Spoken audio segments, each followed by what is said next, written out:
ڈاکو نے اصرار کیا اور کہا روپیہ ضرور ساتھ لیتی جاؤ، روپیہ ہر مشکل کا حل ہے اور تم ایک شریف اور ناتواں لڑکی ہو۔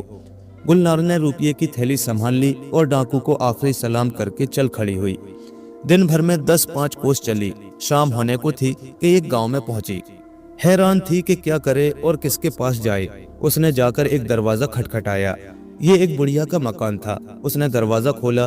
گلنار نے کہا بڑی اماں، میں مسافر ہوں، ابھی یہاں پہنچی ہوں، مجھے اپنے یہاں رات بسر کرنے کی اجازت دیجیے تو بڑی مہربانی ہوگی۔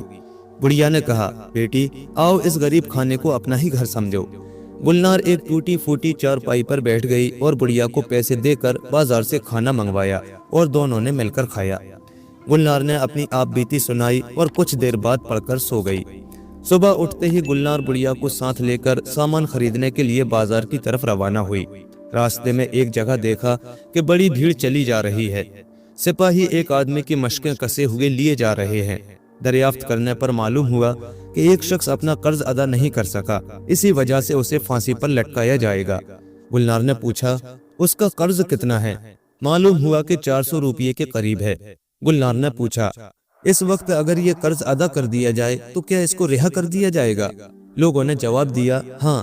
گلنار نے فوراً ان لوگوں کو ٹھہرایا اور قرض خواہ کو جو ساتھی تھا گن کر تمام روپیہ ادا کر دیا۔ سپاہیوں نے قرض دار کو آزاد کر دیا۔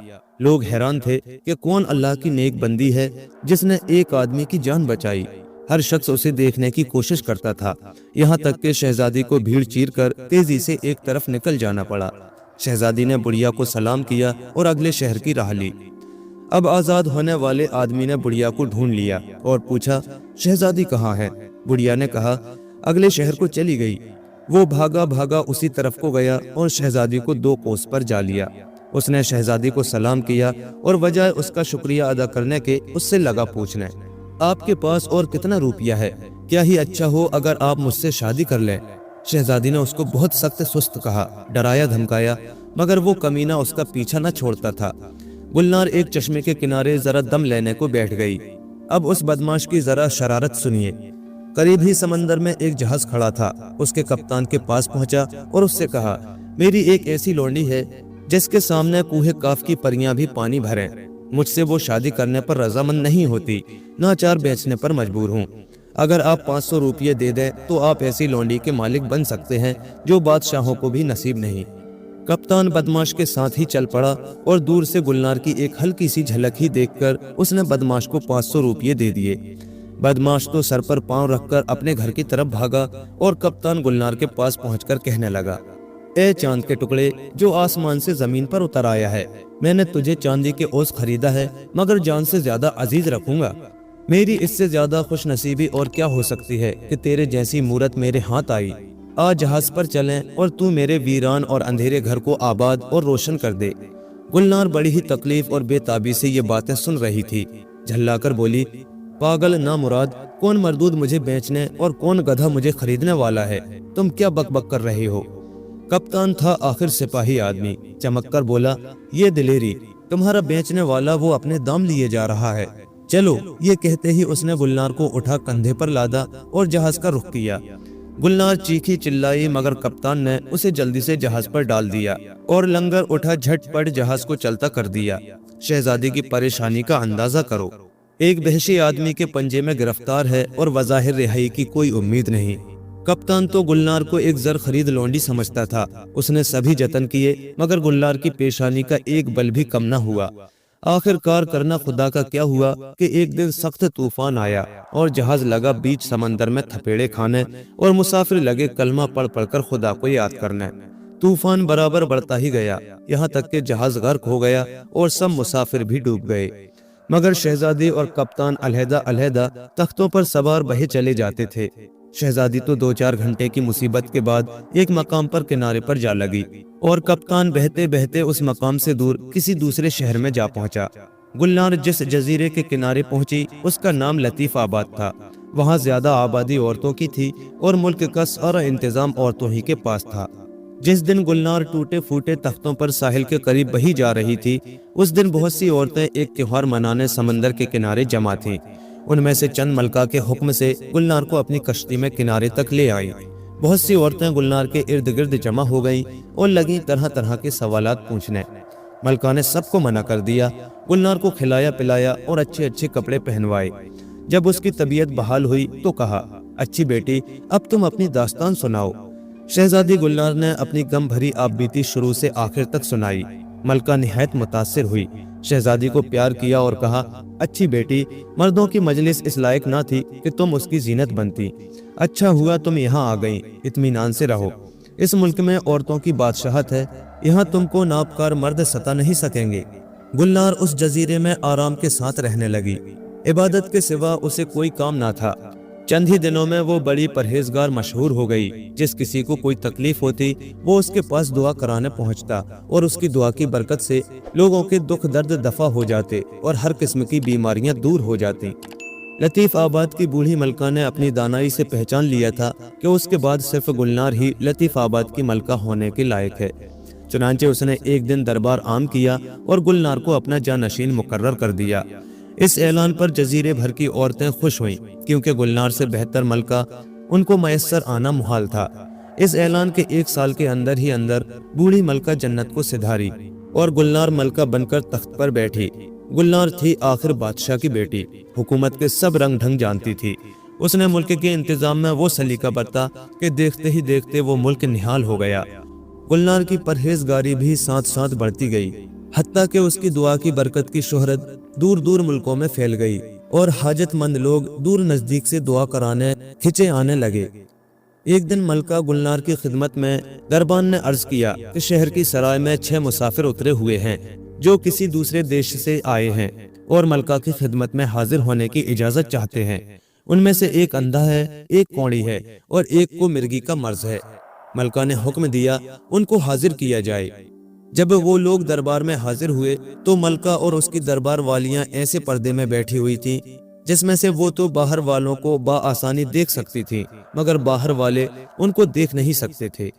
مسافروں نے ملکہ کو جھک کر سلام کیا اور ملکہ نے ان سے پوچھا کہ وہ کہاں سے آئے ہیں اور کیا چاہتے ہیں۔ ان میں سے ایک نے دوسروں کی طرف سے کہا، اے نیک دل ملکہ، ہم جانتے ہیں کہ خدا آپ کی دعاؤں کو قبول فرماتا ہے، ہم بڑے پاپی ہیں، آپ کی خدمت میں حاضر ہوئے ہیں کہ آپ کی معرفت خدا سے معافی مانگیں۔ ملکہ نے کہا، میں یہ معمہ نہیں سمجھتی، تم میں سے ہر ایک پہلے اپنے گناہوں کا اقرار کرے، اس طرح کہ اس میں ذرہ برابر جھوٹ کی ملاوٹ نہ ہو، پھر کوئی دوسری بات کروں گی۔ ایک نے بڑھ کر عرض کیا، ملکہ کا حکم سر آنکھوں پر، میں اپنی حالت عرض کرتا ہوں۔ میں ایک سوداگر ہوں، میری شادی کئی سال گزرے ایک ایسی خوبصورت شہزادی سے ہوئی جس کے سامنے پریاں بھی مات تھیں اور اللہ نے خوبصورتی کے ساتھ نیکی کا بھی اس کو بہت حصہ دیا تھا۔ مجھے کاروبار کی ضرورت سے اپنے وطن سے باہر جانا پڑا اور میں اس کو اپنے بھائی کی حفاظت میں چھوڑ گیا۔ واپسی پر بھائی نے مجھے بتایا کہ وہ شہزادی میری طرف سے پھر گئی تھی اور ملک کے قانون کے مطابق اسے زندہ گاڑ دیا گیا تھا۔ ہمارے لیے یہ بڑی بے عزتی کی بات تھی اور میرا بھائی اس رنج میں اس قدر رویا کہ اس کی آنکھیں جاتی رہیں۔ آپ دعا فرمائیں کہ میرے اس بھائی کو کھوئی ہوئی بینائی واپس مل جائے۔ ملکہ نے سوداگر کو پردے کے اندر سے دیکھ لیا اور پہچان لیا، مگر سوداگر کو کچھ علم نہ تھا کہ یہ ملکہ کون ہے۔ ملکہ نے پوچھا، کیا یہ سچ ہے کہ وہ شہزادی جسے زندہ گاڑ دیا گیا تھا تمہاری وفادار نہ تھی؟ تمہارا دل کیا گواہی دیتا ہے؟ سوداگر نے جواب دیا، ملکہ، جب میں اس کی خوبیوں اور محبت کو یاد کرتا ہوں تو اس الزام کو مان لینے سے دل انکار کرتا ہے، مگر کہنے والا بھائی ہے جو اس کے پاس موجود تھا، اس پر اعتبار نہ کرنا مشکل نظر آتا ہے۔